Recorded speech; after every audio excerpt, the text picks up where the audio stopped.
Welcome back here. We're in the middle of a series between Fnatic and Tricked Esports. Fnatic doing Fnatic things. They're up 2-0 over Tricked, but Tricked and Sky Temple had a couple of moments where it's like, hey, they could have made a moment here to stop Fnatic. Yep, and then they lost. And then they lost.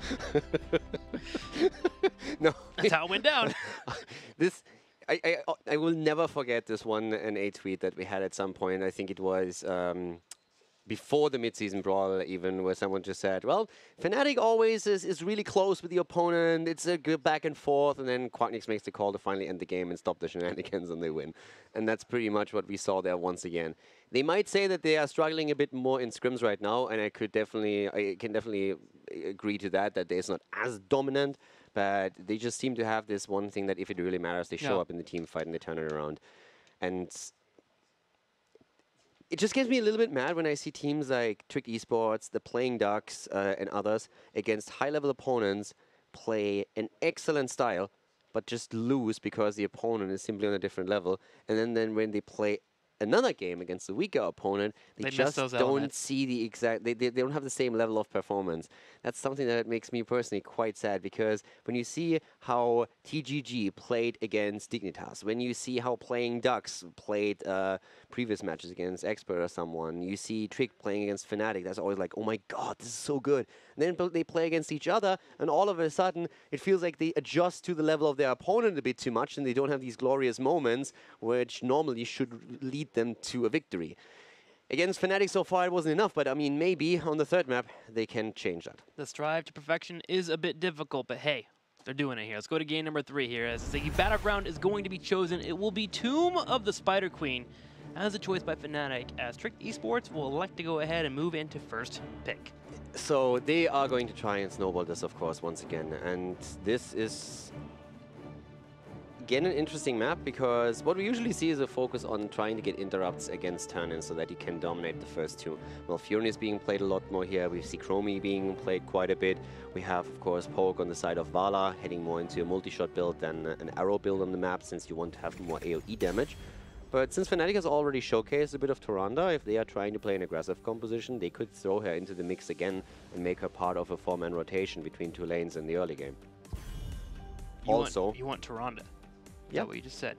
I want Tyrande too. I'm just saying I agree with you. Give us Tyrande, Fnatic. Okay, that worries me now. Am I becoming more like Snowflake pick, or are you all of a sudden becoming more hard meta? More of like, hey, something is new. I kind of like it. You know, like when you try a new flavor of ice cream, but then you have it for 3 days in a row, and you're like, not so much on the ice cream. That's where I'm at right now. I'm on day 2. Ice cream is an interesting topic. I don't know why people hate on vanilla that much. Vanilla? Yeah, people say it's boring. Generic. I don't get. Why is it generic? Vanilla is good. I mean, I don't hate on it. I'm just saying, like, if I'm going to have ice cream, I might as well go to Carb City, you know what I'm saying? I want some gummy worms. I want some chocolate chip Oreos on top. All right. Like, I have to put that in perspective for the Europeans out there. Americans don't have any taste in ice cream. Ice cream over here is really weird. It's not the same as back home. So when you hear an American talk about ice cream, don't assume it's what the Europeans understand under the term ice cream. It's very different. All right, we'll have to try some German ice cream or non-American ice cream at some point. German bakeries, I told you several times already. One day we'll travel outside the world and try them out here. Now, Tim, can we please focus on the game now, please? You know what? Maybe we should. Lenara and Tacit are banned out. Greymane first picked. Okay, Greymane first picked, and while we're kidding a little bit about Tyrande as well, she could actually be a good pick here, but I want to see that ETC first. Again, if you have ETC, the opportunities that you can create are pretty fantastic. And why we're coming back on Tyrande as well is because Tyrande excels when you have a follow-up stun. So with the tank meta shifting a little bit towards the heavy CC tanks, as for example ETC, you have easier follow-ups. When ETC was in his prime a year back, then we saw him oftentimes comboed off with either Tyrande for the second stun, Nikelthas for the stun follow-up, and these combos have been incredibly aggressive, so that is something that we could see here as well. And Tyrande offers a lot on this map if you play her correctly, because you can interrupt tribute channels, you can follow up for the stun and try and get an early lead through kills. With Fnatic now showcasing a little bit of an affinity for the hero, it might be an option for them to use that later on. We'll see if that option does pop up for them. For now, they're going to go with the Vola and the Rhaegar. Got the wave clear if they need it. have both heroes that do that quite well if need be. On the other side, Trick Esports gonna have to find someone to set up their Grey main for those combos that can come out, that Curse Bullet into the engage. ETC is still up and available. I think that Vala, the early Vala pick was definitely a result of the Lunara ban, just adjusting to that. I'm still surprised that we don't see an ETC picked a bit earlier for them. Of course, here on the map you don't have to go for stage dive, but the options that you have are still pretty strong. But I think that Fnatic especially has some other picks that they can opt for if ETC is taken away. Diablo is a very good point because he excels on the map with his Devil's Due, and you can just get region globes every time. Breeze has played the hero a lot here. But also Johanna. We have seen her more. You can go into an Eternal Retaliation build. If you have more than Rhaegar for heals, that allows you to do that, and that would even add more wave clear. Uther grabbed here for now. Going to be able to mix in with that Grey main if need be. I'm wondering, are we going to see the Genji? Grey main and Genji together is decent, but they decided to move into their Gul'dan. So now they have their own wave clear, and this is something that we see from Crosby pretty often. Yeah, Crosby with Gul'dan. I'm wondering if Trick is going to ban out Chromie now. Shrimpy has played a lot of Chromie. There's two heroes for Shrimpy that I'm currently thinking about. First of all, Chromie has been a hero that he played a lot and which excels on the map. But also Medivh is another thought here for them. I think the Chromie makes sense with the Gul'dan being here. Easy target to hit, and then Uther he gets stressed out with the mana issues that he has. Wouldn't mind the ban unless they decide they want to move into another support and get a solo main tank warrior. Grey main can do fine in the solo lane if they need to, even if they were to grab maybe another support that can hold down there too. We'll see if they're going to go into that route, but a Chromie ban makes a lot of sense. So let's see how what Fnatic is banning first of all. They are still looking at a front line for a Trick that they haven't gotten yet, so it's all about the tanks right now. Which tank do you want for yourself and what do you ban out? Arthas, for example, could be the ban on their side. They know that Alex really loves to play it. On the map it fits, but they go into the Johanna ban instead. So limiting wave clear, making sure that Vala is not getting hit by those blinds. And I think they're probably also a little bit weary of running into that Blessed Shield again. As Trick, as expected, bans out Chromie. There's that Chromie ban. So will Fnatic grab a double tank here? You think maybe ETC? Yeah. And can Webby run a Nubrak? I mean, or Arthas, actually. Nubarak, Arthas, ETC, all three of them. You could even go into their Haka, which they have shown quite a few times. I mean, at this point, I don't really think any of these heroes that we just mentioned would be a bad pick. Forcing engages, they have already decent wave clear. I wouldn't mind the Arthas a little bit more because it would help out with the entire map theme. Trick could also take Stitches, to be honest, with Uther as a follow-up stun and Gul'dan even for a Horrify, Grey main for a quick burst, Curse Bullet and then damage. I wouldn't mind Stitches on the side of Trick Esports. So basically all of the tanks that we're currently, or most of the tanks that we still have available here, would be good heroes for both of these teams, depending. Well, Fnatic about to showcase what exactly they want to pick up here as the timer continues to count on down. Looking for engage and looking for some more wave clear. It's going to be the Stitches and the ETC instead. I think Stitches is also them picking it away from Trick Esports. First of all, of course, Fnatic plays a lot of Stitches on the map. Yeah. But for the reasons that I just mentioned, Stitches would be great for Trick. And I think Fnatic identifies that too. And just says, hey, if they get a hook and a stun, a Horrify after that, Grey main damage already, that's basically a Stitches combo Trick is drafting here. He works for us too, so that's not why not pick him. Because if you look at what they're doing right now, you might think, okay, do they really have the normal follow-up? But you can also stun with ETC. You don't need that Uther there to simply get a stun or the Malfurion route. You can just simply hold ETC back a little bit, and then once Stitches gets the hook and you slide through and you have the same setup.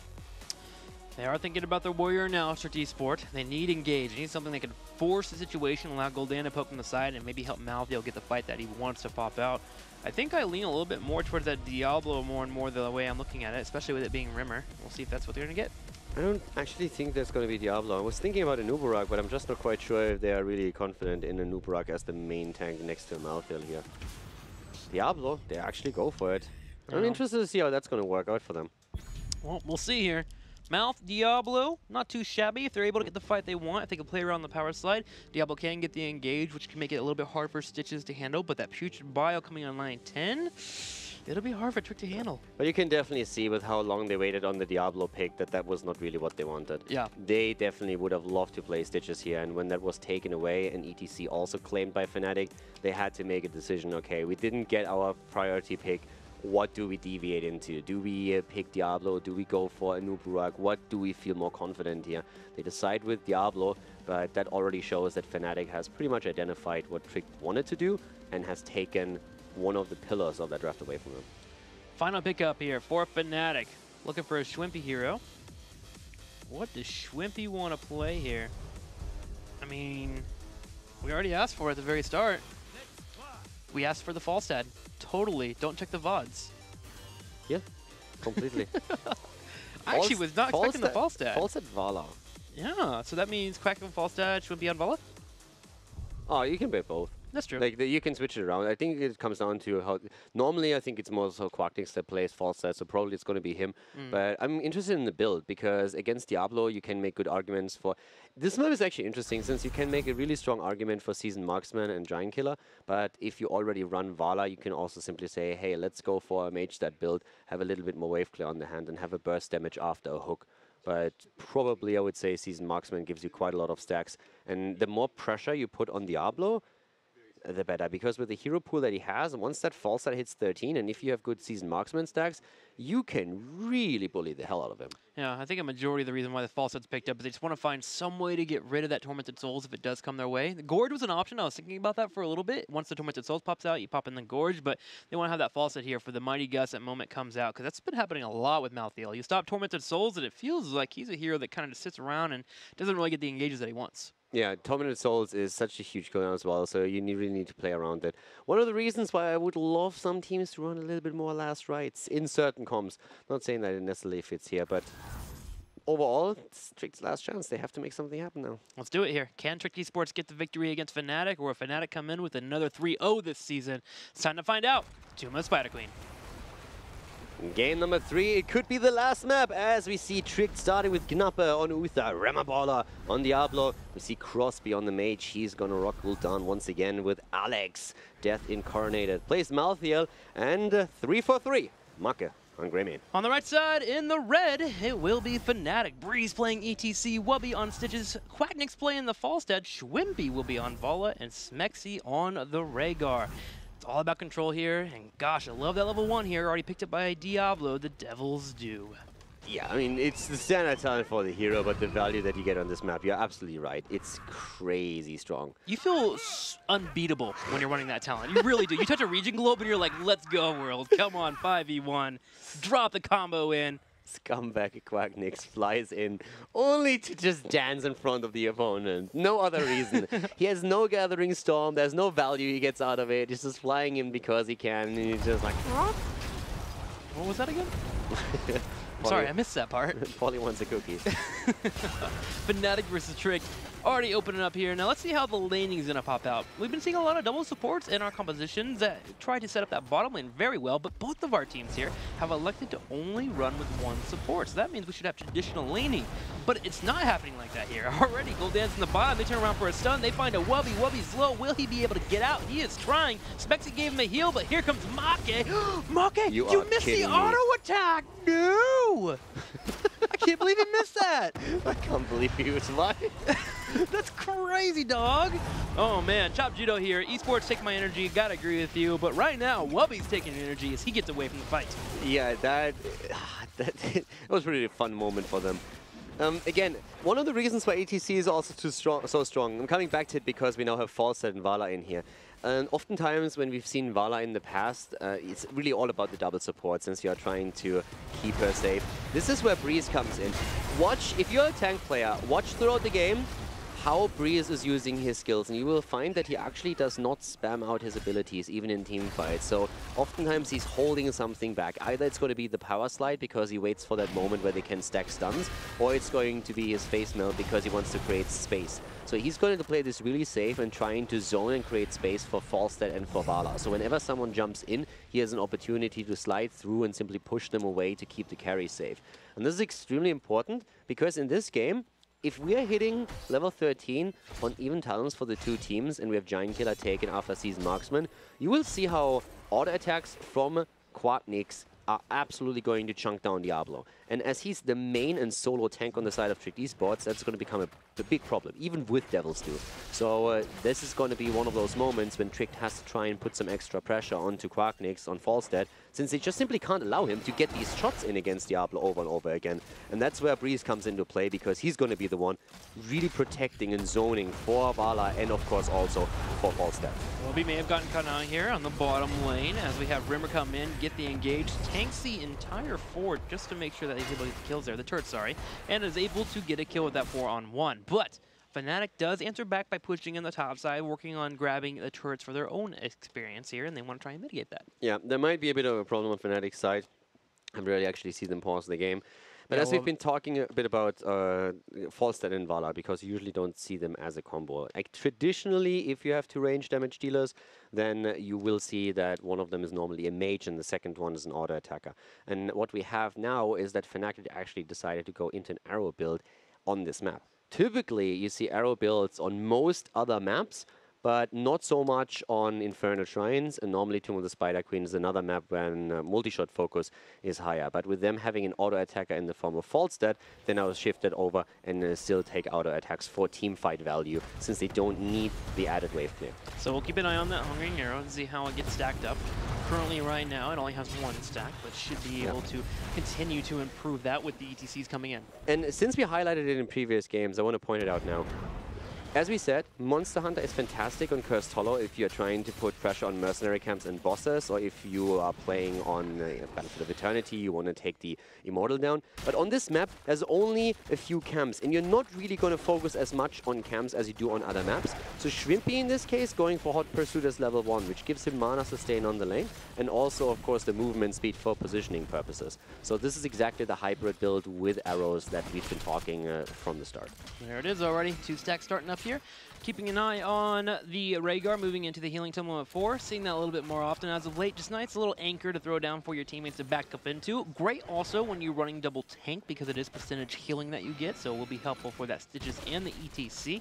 For the most part, our teams are actually very even at the moment. 26 turn-ins to 19, only 1 kill in the game, and experience slightly in the head for Trick Esport. A hook does come out, it will hit Rimmer, so Smexy goes in, and they're trying to burn him down. Will they get it? They do. Yeah, that was the power slide follow-up. Breeze was a bit late since he was not right next to Stitches when it happened, but he still was able to get the slide in, and that was, of course, the kill that they were hoping to get here. So the combo is working out for them. But Tricked overall has already gotten their own kill. They're trying to go for interrupts here, and they're actually doing a very good job this early in the game. Alex is taking a lot of damage down here to the top, though, so that's a bit of an issue. But they still hit the level 7 faster than their opponent. Stun does come out. Nape hitting it here on Schwimpy, was able to turn around. 6 gems being dropped off by Smexy on the top side. Looks like he finally will get them dropped off, but with Rimmer coming back, Fnatic will have to head back in the lane to start clearing them out. They do find an Alex Prodigy and get some damage on him, but man, both teams are just itching for a fight. Here we are, dancing in the top. Yeah, Breeze already sliding out. Nice, pushing everybody back before that, creating some space. Also highlighting that we have 15 season marksman stacks already for Falstead. Only 5 minutes into the game. This is definitely just attributed to the map. It's fantastic when you can make these rotations happen and get all those minions, especially now that Boomerang on level 7 comes in for Falstead. He has that super fast wave clear available to him. Let's keep an eye on Fnatic. They keep putting 4 in the top here, but Rimmer's doing a really good job of harassing him to the side with Nape bringing in the heals to not allow them to turn in. The idea is they're trying to force Malthael to come up to the top and maybe force a team fight, which would allow Wubby to drop off his gems, but Trick is just handling this so well at the moment.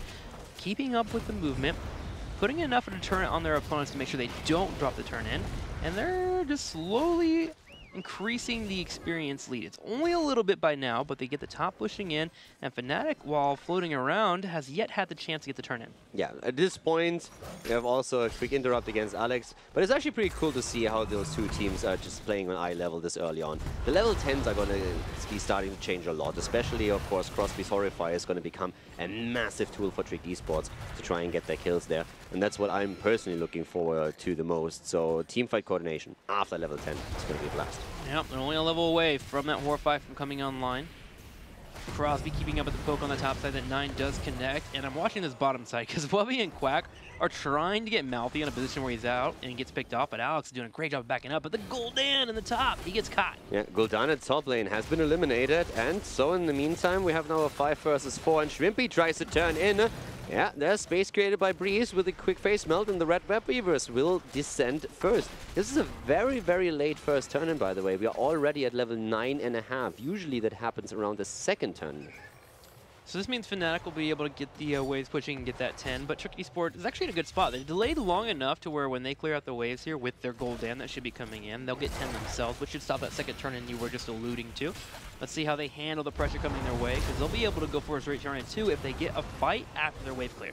Yeah, and now the 10s are, of course, going to be important for both of them. Fnatic hits it slightly faster than their opponent. Gust already picked here and the Ancestral Healing, but any second now Trick is going to get enough experience to claim their own heroic abilities. But the push is strong, for sure. In the mid lane, as already the towers are falling. In the bottom lane, the same thing is happening here. Mosh Pit on the side of ETC. Horrify, as we see a massive push through the bot lane, eliminating the first port of the game. But Trick is ready to flank. They want to fight here. Make's on his way. Alex finds Wobby on the side, and here comes Rimmer. He's going to look for Bala. He goes for the APOC combo. He actually lands it on the Rhaegar here. The Horrify being utilized too. And Smexy may be the only one here. He's actually able to get out while Fnatic turns around and kills Malfield. Gorge and Gust being used, and there was a lot of gems that they just lost. Smexy is going to fall, or he should. No he way. might actually survive here. He does. Rimmer's trying to get the vision so he can go over. He does go over and he finds a Breeze, but he doesn't get the dog. That's what he wanted. Yeah, and the thing is, even if he dies, it's still a worthy trade, because yes, you trade 1 for 1, but you trade 9 gems against 26. So that's the biggest part of it. Smexy surviving, of course, is just the icing on the cake here, but still, that was fantastic. Fnatic with great play, and again, this Gorge and Gust combo coming into play. It's an old shoot and try. You get a Gorge, falls dead, waits for the opponent to try and move in, hits the Gust, you isolate the target, and then it's like an instant kill here. Especially, of course, with Shrimp being able to drop a double arrow onto the target. I'm just still in shock. Smexy lived through that. That was a Horrify used on him. Seems to be the story of the game, right? And it's not only the dog that survived, but also Whoopi earlier when he was able to move out with just one auto attack away from death. That was pretty cool too. Well, Fnatic has gone in for another turn-in. This one is usually when things start to spin out of control for teams. Another hook into a Gorge. Smexy will drop down the totem, and it's Make who will be the target this time. And he has 28 gems that are now sitting on the floor. Yeah, I mean, welcome to the process. We're going to see that a lot more often. If you get a hook like this in the Gorge, then all that Quacknix has to do is drop the Gust. He does it immediately. And it's not only about Falstad and his damage, it's really that double arrow that Vala can hit on a single target that is chunking her down so fast. Keep, of course, in mind that ETC always has the option of stunning the target even further with a quick power slide. But this is just such a strong comp on a map where you can land your comps. And they are going to get a 4 on the top here. They push in the middle a little bit here, but Trick Esports is able to defend, but still, Fnatic starting to take a pretty massive lead. They're about to hit level 13. They have Webweavers already putting damage onto a keep wall on the bottom side. Trick will be looking for a team fight soon. That's their one way here to make sure the Stitches hook combo does not come off. They force the engage, get Stitches or someone to be in a weird spot. The problem is Fnatic has a mosh pit to make sure to disrupt that if that ever does pop out, so they have to play around it. Yeah, and Fnatic now also has level 13, which means that we are looking at Giant Killer for Falstad. And Falstad by now is on 29 stacks. We're 10 minutes in, he has 29 stacks. His damage output against Diablo is going to become ridiculous at this point. A flank comes in, they're going to use Apocalypse and Tormented Souls. Fnatic says hello, drops on the Mighty Gust. Breeze wants to dance for some reason, missing out on the Mosh Pit. Divine Shield will be utilized as well, but Breeze going in with the power slide. Yeah, here comes a good cleanse for Emma, so that was definitely worth it. But keep definitely Falstad in mind now when it comes to Rema bot. As long as he puts pressure onto Diablo, Diablo is going to have a rough time here. That damage output on Falstad is just increasing. He's at 30 stacks. He has now Giant Killer, and he is going to chunk away at Diablo like there's no tomorrow. That he will. For now, Fnatic takes a small moment to go ahead and head back home and heal on up while Falstad works on the Johnson on the bottom side. But you can see Tricked how hesitant they are right now to force any fights or go in for any engages. First off, they have enough gems for a turn-in, but they have to play around the Stitches that has been hitting hooks and getting them killed off. With Gorge coming up in 10 seconds, that is always something you have to worry about, but they have to find a way to get a turn-in. And also, don't keep in mind how many gems they lost. They lost more than Over 50 gems, yeah. Exactly. So that's a big problem for them. And they're getting pushed farther and farther behind. And it also comes back, like one of the reasons why Fnatic is so dominant in the middle of the map is that they still hold on to all of their forts and to the wells too. Once again, Gorge, guess what? It's a Gust, and now we have a potential isolation kill. Against Diablo, by the way. They turn around, Rain of Vengeance, there it is. Rimmer's dead, and that's going to be his Souls reset. All of this is, of course, a lot of this is possible because Fnatic already has a dominant position here. So they are the ones that are always able to move back towards a fort, towards towers, and they are posturing in the middle of the map. It's much harder to execute this if you're behind, but even if you're behind, you still have the option of isolation kills and coming back into the game. So again, Gorge and Gust, it's an easy composition to use once you hit your hooks, and as long as you have enough damage. Trick is going to make a play here. They're moving in, wanting to force it. They are on even talents. This might be the moment. Alex Aproji dodging on the hook by standing still and being barely out of range. Another 10 seconds, and Gorge Gust is going to be ready again. ETC finds a Diablo, does power slide him. Maki goes to the turn-in, and the blue Well Weavers will be coming out for Trick Esports. So Fnatic, not having the combo available, is not going to force anything Hook, too heavily. Hang on, though. Hook goes out. It's going to be Rimmer. There's the Gorge. There's the Gust. Malfio's on his way here to force a fight, but again, same story. Rinse and repeat. Yeah, it's all that you have to do at this point. And this is, I mean, why change it? It's not broken. Just go in, and the cooldowns also line up perfectly, so it's absolutely ideal. And once more, double arrow afterwards, massive damage output from False at this point. He's, by the way, at 37 stacks, so he's 3 away from completing the quest talent. Keep in mind, it stacks even after that. He's on 38 right now, and his auto attack damage against Diablo is absolutely ridiculous with Giant Killer. Now, it's unfortunate that they lost a Diablo there, because they got the turn-in, and they were looking to go ahead and push this, but I don't know if they'll even get a 4 here if Fnatic wants to defend it on the bottom side. Yeah, also Fnatic could just like move behind them. That's true. Keep in mind, we are talking a lot about Gorge Gust. There's a mosh pit around too. It's still floating around. Okay, ETC's in a spot here. All 4 members from Trick Esports on the side, they're looking for the Diablo. They wanted to catch him on the rotation, but Rimmer gets a nice pathway here to be able to psych up with his team. Falsehead will be noticed, and Alex Proji coming in for a fight. 16 is right around the corner, so Fnatic will pull away as they didn't get the catch. Yeah, here comes Priest though, and gets saved by Whoopi. A good move here. So Fnatic was trying to set a flank up against Trick. That didn't really work out since Diablo spotted it, but then they were able to move away without losing anyone. And now they have level 16 talents, which of course, guess what? Makes things not a lot better for Trick Esports. Has Whoopi ever had a bad game? In his life? In his life. I'm not even kidding. I must have missed that. That guy, I mean, he had a hero. He had a couple of games in part 1 of Phase 2 when they played. I don't remember who they played against, but I remember they played with Tyrael on Sky Temple, and yeah, Whoopi had an interesting day. Like, all right. He was apparently trying to run a record of how often he could get trade value on Tyrael. And he got a lot of trade value at that game. He did. I mean, that's a good game in my eyes. But overall, I mean, your point being that he's an exceptional player, and I'm not disputing that at all. He had a few bad games, but he's a fantastic player. And I don't know, it always feels like no matter what you put him on, that he excels at it. Yeah, and he always finds that moment to make the important play, the one that is needed for the team to win the team fight. I remember that Rhaegar cleanse the other day. It's also interesting because he says that, especially when it comes to practice, scrims are the most important practice for him. He says that Hero League, for example, doesn't really give him anything, since his role that he plays in team games doesn't exist in Hero League, because Hero League games are so uncoordinated compared to an HGC game, that he says, what I play for Fnatic doesn't exist in a normal match that you play in solo queue. So his practice is very much focused very highly on the scrims that he has with Fnatic as a team, and that makes it even more impressive in my opinion. I describe him as a professional sponge, and that guy knows how to take the utmost experience in every single game. 17-15 right now. Trick Esports is rather around the corner here from 16, while 3 Web Weavers are on their way pushing in, and a boss for Fnatic. They're setting up for a big lethal play. If they can find a hook here into another Gorge combo, they can start to move towards the core.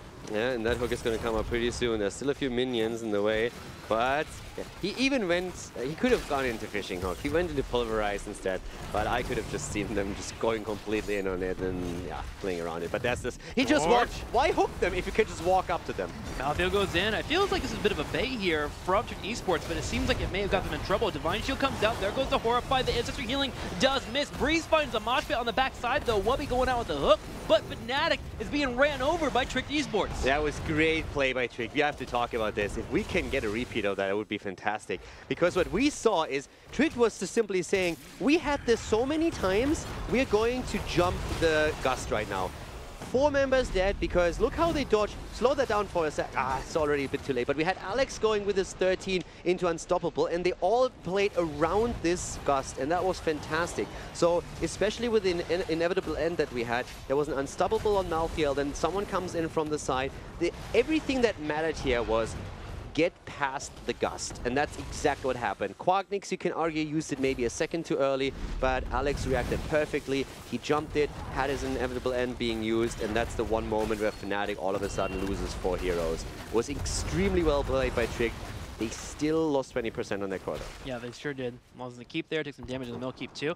But I really wonder, I want to be in the comms there. Was that a moment they were like, all right, Crosby, just get gorged. We're going to try and make this fight happen right here, right now.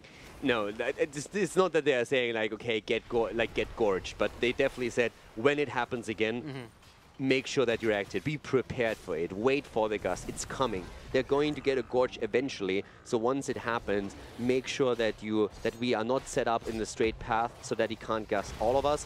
And the guys who have the option to move past it, maybe a cleanse from Gnappa, for example, to cleanse the Gust. Inevitable end on the side of Alex. Make sure that whatever target they get, he's not going to be alone. There needs to be someone else who helps him out to survive just long enough so we can force a team fight. Regardless, they get it done here, and now they get a turn in. They're looking for some experience. They want to break down some infrastructure, start moving in, maybe get a keep wall here. Fnatic on their side just want to defend as easily as possible and get towards level 20, as they still are in the lead despite that amazing team fight from Trick Esports. Yeah, it was a great team fight for Trick, but it also is a bit of a wake-up call for Fnatic, because let's just face it, at that point they were just cruising along. Yeah. So they found themselves in such a dominant spot that I don't think they even thought that that could happen, but it definitely did, and Trick is now starting to claw them way back into it. But still, we have another hook opportunity. Both of the talents are ready. Slow, but no hook being used afterwards. So already Trick was immediately spacing out a little bit, making sure that the Gust could not hit all of them. But Fnatic is playing for 20 now, of course. You can literally see how Quagnix said, okay guys, just don't force it. Yes, we might get the hook, but let's just enforce it, play it safe. We have all our keeps up at this point. We will hit the 20, and then we can still make our plays. 20 right around the corner here. Need a few more minions of experience, and that will hit. Falset soaking in the middle lane, and Fnatic is starting to posture forward. Big part, by the way, of why Trick is closing this gap in experience so fast, just to highlight that, is they didn't take down a single fort up to that point. So there was a lot of experience in structures. And once they won a team fight and had momentum, they could take the towers and forts down, and that gave them a lot of EXP. This is why they closed this gap so quickly, and now nearly on 20 to 20. So that's one of the problems if you lose a team fight in the late game and you've been dominating the entire match. Hang on, Wolby might be in trouble. There goes the Gorge. It's going to be after the mighty Gust. Can they get enough space here to turn around and kill Nape? Oh, Nape here with a divine shield, but the Mamad! Baby, it's a holy cow. He goes in and takes them down, but the counter kill against Stitches. Rhaegar has fallen. There goes Malthael, but we have 2 kills on both sides. Gul'dan is also dead, and this is a 3-4-3. Breeze with a mosh pit, but this time the damage wasn't there. Cow moving out. Malthael bought himself back, but oh boy, that was an interesting one. Despite the 4-man mosh pit there, Trick Esports able to win on the team fight. A 1-for-2 trade, only Gul'dan falling. 2-for-2 trade. You're right, yeah. Malthael comes back there. So it was a 2-for-2 trade overall. What will Trick Esports do now here with them having 4 people on the field thanks to the buyback? They move in towards the boss. Yeah, let's look at this again. So Whoopi is in trouble. He gets stunned into the corner. Here comes the Gust. Breeze even buying some space, but it's Uther, so he just has to drop the Divine Shield, and there's just not enough damage. They're too far away at this point. That was their biggest problem. They get the kill against Gul'dan, but then it's just like the Malthael show for this point. He's falling in the end, but he's already doing so much work here and so much damage. So, yeah, pretty impressive fight. And now it's Trick Esports running away with the boss.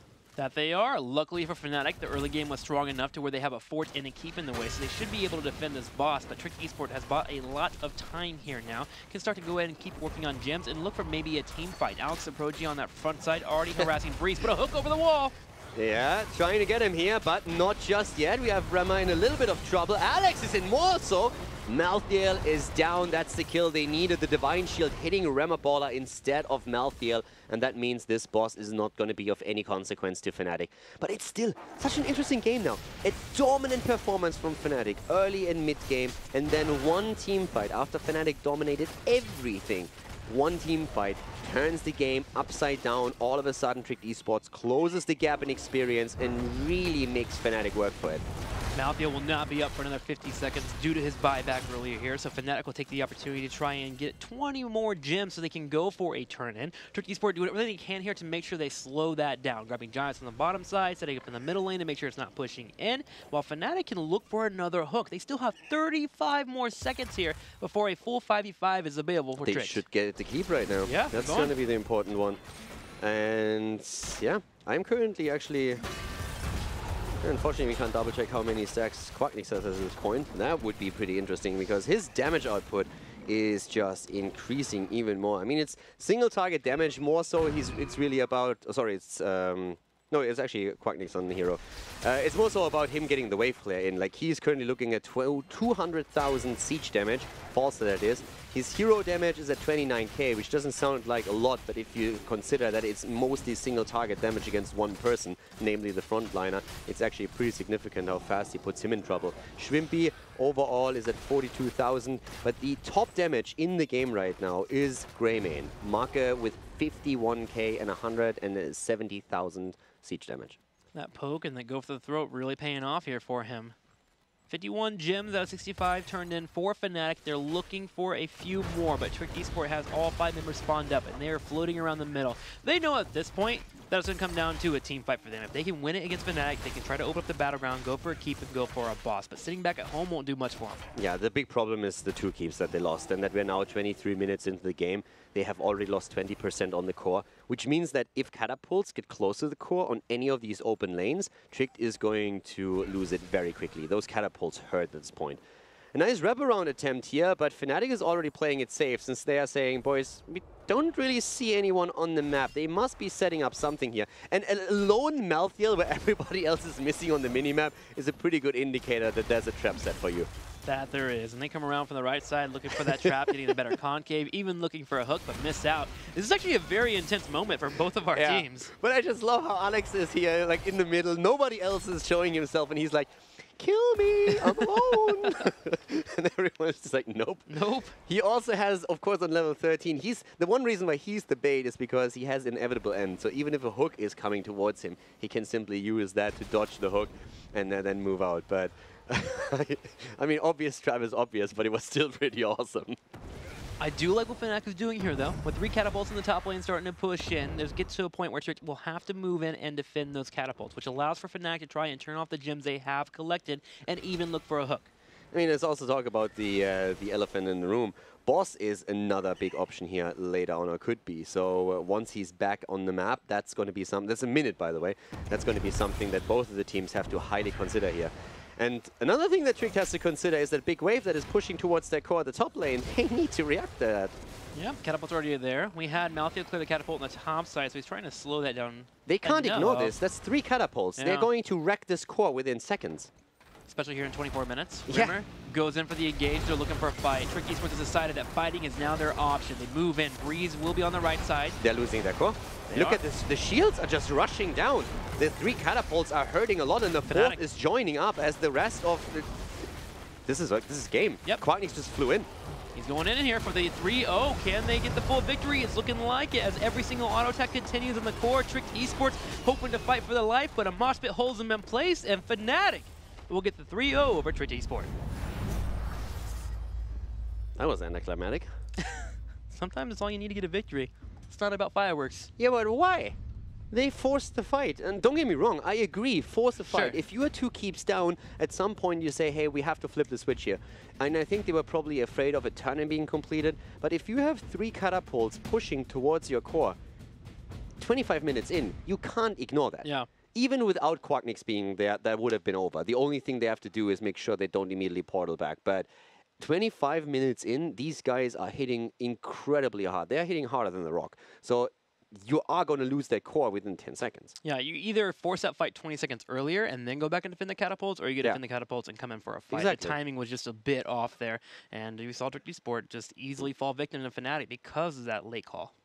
I mean, it's a 3-0 for Fnatic in the end, but we have to highlight that I feel the result doesn't quite show overall. how, like the games overall I think were a lot closer, and Trick showed really good really good play, if they can just translate that into the same level of play in other games, they are having really good shots at taking out direct opponents in the standings. But Fnatic just a little bit too crisp in these final decisions when it really matters. Fnatic, man, just coming in here and killing it, getting another 3-0. And again, you mentioned it earlier, but they mentioned Scrim's a bit harder for them. But for some reason, that it factor, every time you come to a tournament, Fnatic just has it. If they can continue to hold that, BlizzCon better beware. But that's the thing. Scrims are where you want to experiment. Like, you want to experiment in scrims, and even if they are saying, "Hey, we are trying our best strategies in scrims, and it doesn't work out, we're not losing, we're not winning as much as we did before the mid-season brawl, before the Western Clash." As long as you perform in the league, that's where it really matters. We had other teams that do so well in scrims, and then when it comes to the league itself, all of a sudden everything falls apart. And unfortunately, HGC is the only thing that matters. How you perform in scrims, it's nice, but at the same time, if you win in the league, that's all that counts. Well, speaking about it, we have Fnatic's very own Quatnix here. Quatnix, welcome to the show. Congratulations on your victory. You get another 3-0 today. And we just got to ask you, man, what's that it factor? What makes Fnatic so good as you guys come out and completely continue to dominate? I mean, I don't know. Like, obviously, we're pretty much back, as Kalle was mentioning. Like, I've been talking to him a bit, and we haven't straight up been performing in scrims. But I think over the past, like, maybe week or, like, past 5 days at least, we've really stepped our game up. And yesterday, like, we had a stellar performance just in terms of, like, we got the draft we wanted, and we just executed it clean. Like, good macro, good communication, high energy. And, like, as long as we get what we want, then we have this mentality and manage to get in our zone, like, it will probably look like this. Has the music video brought you guys together closer at all? Maybe the opposite. No. I actually believe that. Ruby still hates me. No, but, I don't know. Like, it was something fun, and obviously it's super cringe, and they thought it was gonna be worse, way worse, I think, though. So I think it's fine. We loved it. Well, over to Caldor. Thank you for your time. So first of all, I think the music video was fantastic. It was all I wanted, and I still claim it's the best thing on the internet. Same. One more thing about the games. So let's start. You had a clean 3-0 sweep, so obviously you guys went for the right moves and the right decisions. But let's talk a little bit about that moment when you started to lose control on the last map. There was a team fight up at the top, and up to that point, you dominated everything. And that Gust and Gorge comp was so successful. Was that just a good fight on the side of Tricked, or was that really one of the moments where you guys maybe became a little bit too complacent because you said, hey, we're already killing them, you guys are having fun with Gust and Gorge, you're getting isolation kills, and then it was just a little bit too much, or what exactly happened there? So there was like a few misplays along with some luck, I would say, because like at this point we know Diablo is flanking, and then Breeze's job should be to stop Diablo, and my job is to gust away the Uther. But my gas was a bit late because I didn't have full vision on the Uther. Like, I knew he was in front, but it's like, if I miss him and he gets the Divine off, like, we're probably going to lose the fight. So it's really important that I hit my gas. So my gas was a bit late. And then when I gasted him, I think he, like, Uther went into the boss tornado. So he didn't go as far as he should have. And then Breeze didn't go to prevent Diablo from, like, disrupting our damage output. So if Diablo just solo moshed the guy, and I get the Gus and Uther, we should be able to like just get the kill instantly. Is it difficult for you guys to maintain discipline and concentration when you're actually winning a game hard in the early and mid game? Not really. Like the only thing is that late game that like we know our win condition and we don't want to straight up take any team fights. And they realize this, right? Like if it's a straight up team fight, they will probably win it if they get their CDs out correctly. So it's really important that we like keep vision of everywhere, and when we find the hook, like we have to find where Diablo is and we have to find where Uther is, so I know where to gust. And like just in the end as well, we know they have to force, and there's still 3 Katas top, so like Maltel showed on the wave, and then we just start pressuring the pay, right? Yeah. So he has to come back or he has to clear, and if he clears, we're 5 versus 4, and we can most likely get the pay or take the fight 5 versus 4. And when he comes back, we know they're gonna all in. So I just tell my team like I'm gonna end the game now. So just hold them and just like I'm just telling them to give me info all the time, so I know if somebody's backed or whatever. And yeah, 3 Katas plus Falstad with like 80 stacks and CC marksman. Yeah, that core is dead. Yeah. All right. Thanks. Congratulations on your victory today. But I gotta say, I'm feeling a little thirsty. Before I let you go, is there any recommendations that you can let me know about for some kind of beverage I could drink? Yeah, water is really good. Gotta stay hydrated. It's very important. But the main thing that gives me energy throughout my series would be the Monster Man.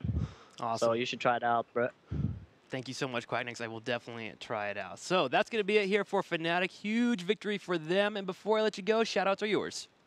Thank you. Bye. Okay, that's it. That's done. The shout-outs. Thank you so much here.